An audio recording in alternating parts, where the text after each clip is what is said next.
dari kelompok 4. Saya Resti Aulia. Saya Selinda Wigati Asyafiana. Saya Amanda Aulia Marcel. Saya Mudriana Raditri. Saya Zofira Akiralisri. Jadi di sini kami akan membahas materi integral turunan. Teman-teman masih penasaran kan? Yuk kalau penasaran cekidat.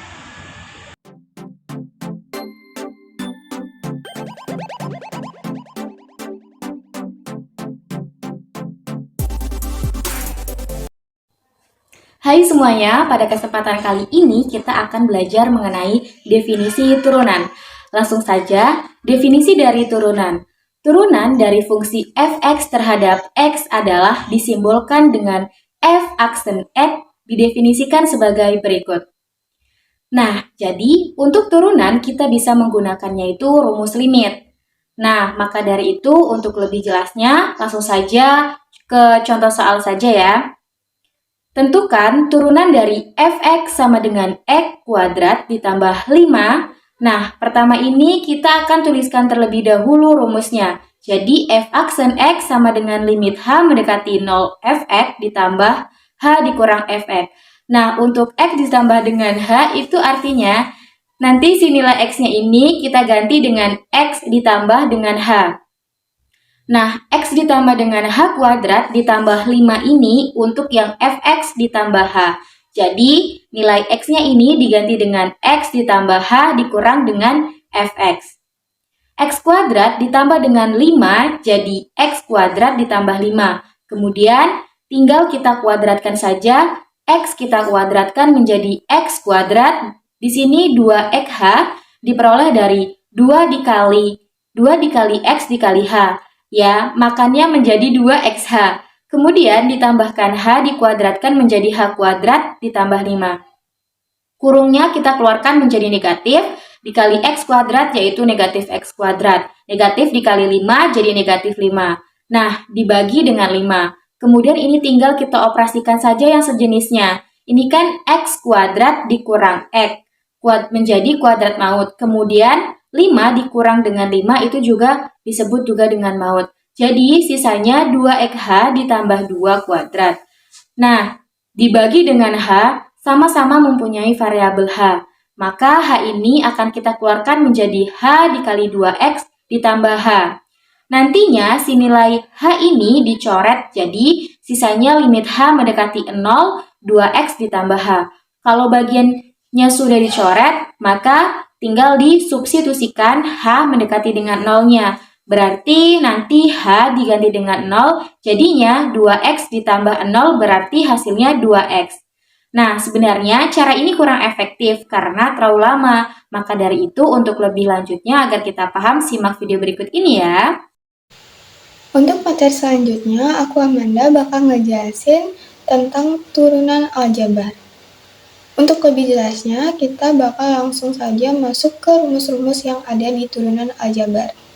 Untuk rumus yang pertama, yaitu adalah Y sama dengan A. Maka Y aksennya sama dengan 0. A ini merupakan angka, jadi berapapun nilai A-nya, baik itu jutaan, ribuan, ratusan, ataupun berapapun, itu Y aksennya tetap 0. Contohnya, Y sama dengan 5. Maka Y aksennya itu sama dengan 0. Untuk rumus yang kedua, Y sama dengan AX, maka Y aksennya adalah A. Contohnya, Y sama dengan 8X, maka Y aksennya sama dengan 8. Untuk rumus yang ketiga, yaitu adalah Y sama dengan X pangkat N, maka Y aksennya N dikali X pangkat N kurang 1. Contohnya yaitu adalah Y sama dengan X pangkat 8, maka Y aksennya itu adalah 8 dikali X pangkat 7. Nah, 7-nya ini didapat dari hasil pengurangan 8 kurang 1. Contoh selanjutnya yaitu Y sama dengan akar X. Nah, ini kan dalam bentuk akar nih teman-teman, jadi teman-teman bisa mengubahnya dulu ke dalam bilangan berpangkat. Contohnya adalah Y akar X, maka kita ubahnya ke bilangan berpangkat, yaitu Y sama dengan X pangkat setengah. Nah, lanjutnya kita masukkan ke rumus yang ketiga tadi, yaitu Y aksen sama dengan setengah dikali X pangkat min setengah. Nah, min setengah ini merupakan hasil pengurangan dari setengah kurang 1.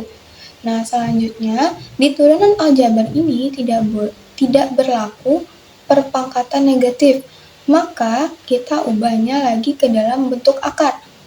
Jadi, Y aksen sama dengan 1/2 akar X.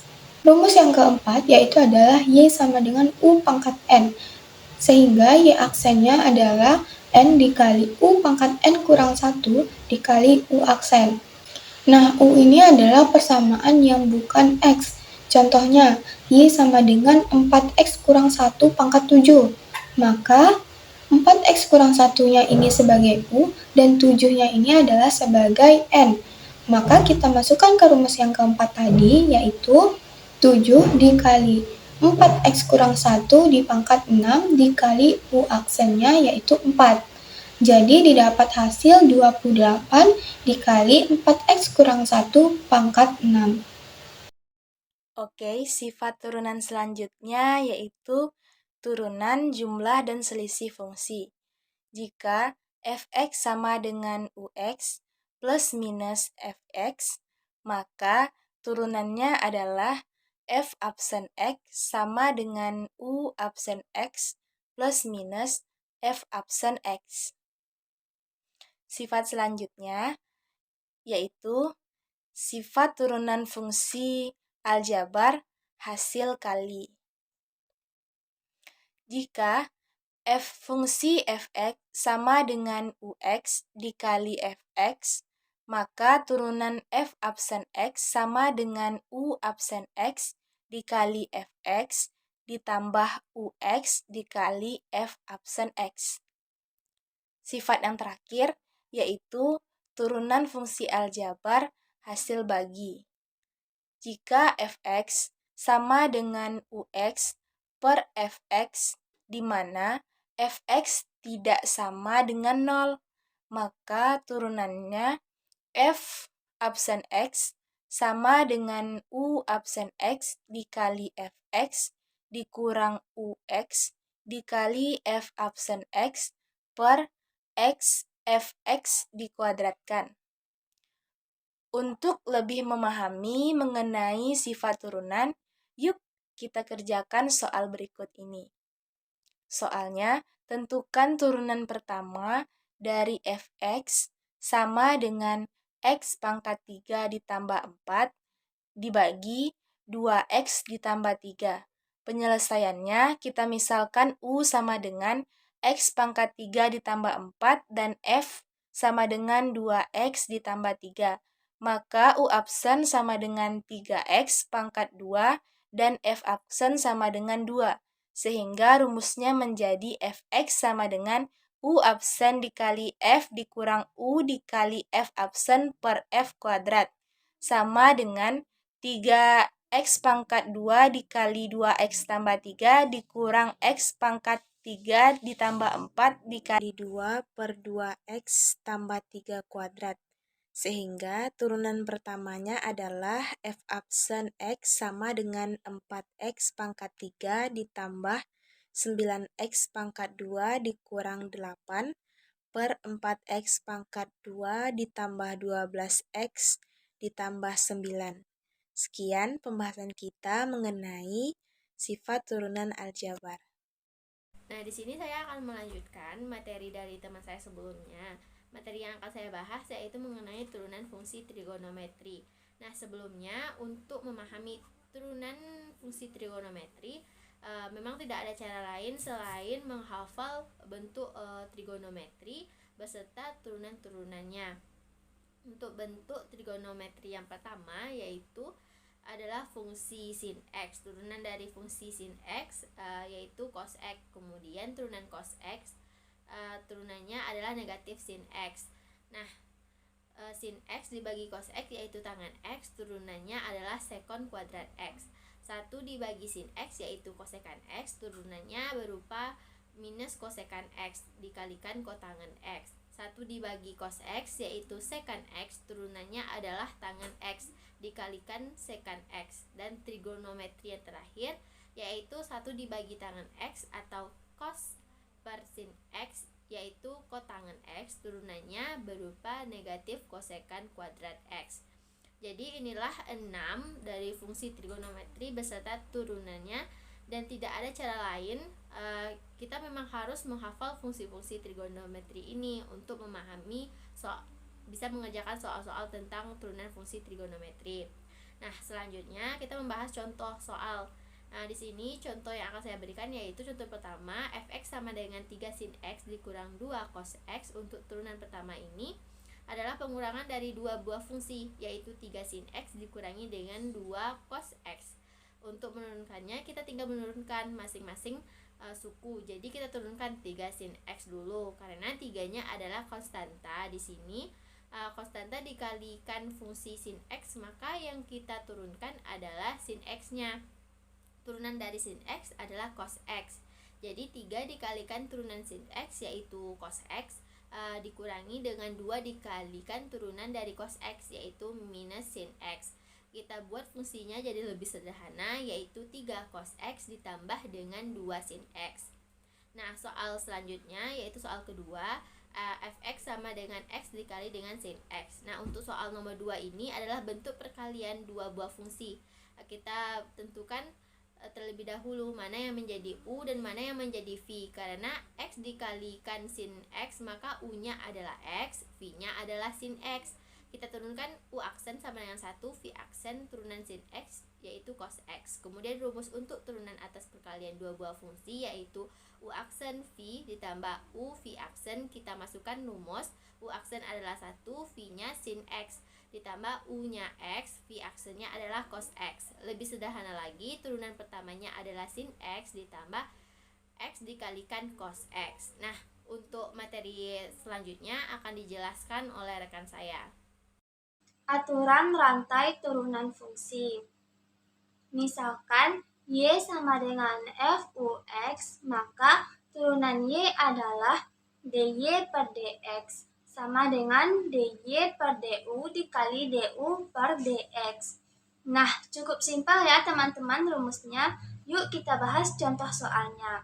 Soal yang pertama, tentukan turunan fungsi y sama dengan 4x kuadrat tambah 1 berpangkat 5. Nah, logikanya nggak mungkin kan kita kalikan 5 sampai 5 faktor, karena itu bakalan panjang banget. Sehingga ini bisa kita cari turunan fungsinya menggunakan aturan rantai tadi. Rumusnya yang tadi ya teman-teman, di dalam kurung itu sama dengan u. Jadi, y sama dengan u berpangkat 5. Jadi, dy per du sama dengan 5, u pangkatnya dikurang 1. Jadi, 5 dikurang 1. Jadi, 5 u berpangkat 4. Selanjutnya, du per dx sama dengan koefisien dikali pangkat, yaitu 4 dikali 2 sama dengan 8. Dan pangkatnya dikurang 1. Jadi 2 dikurang 1 sama dengan 1. Yang satunya tidak kita tulis karena turunannya sama dengan 0. Nah, selanjutnya yaitu y aksen sama dengan dy per dx sama dengan dy per du dikali du per dx sama dengan 5u berpangkat 4 dikali 8x. Nah, yang u tadi kita tulis variabelnya ya teman-teman, yaitu menjadi 5 dalam kurung 4x kuadrat plus 1. Nah, dikali 8x. Nah, 5 bisa kita kalikan dengan 8x. Jadi, 5 dikali 8x sama dengan 40x dan turunkan 4x kuadrat plus 1. Nah, ini adalah hasil turunan fungsi dari y sama dengan 4x kuadrat plus 1 berpangkat 5. Semoga teman-teman paham ya. Bagi penjelasan materi mengenai limit,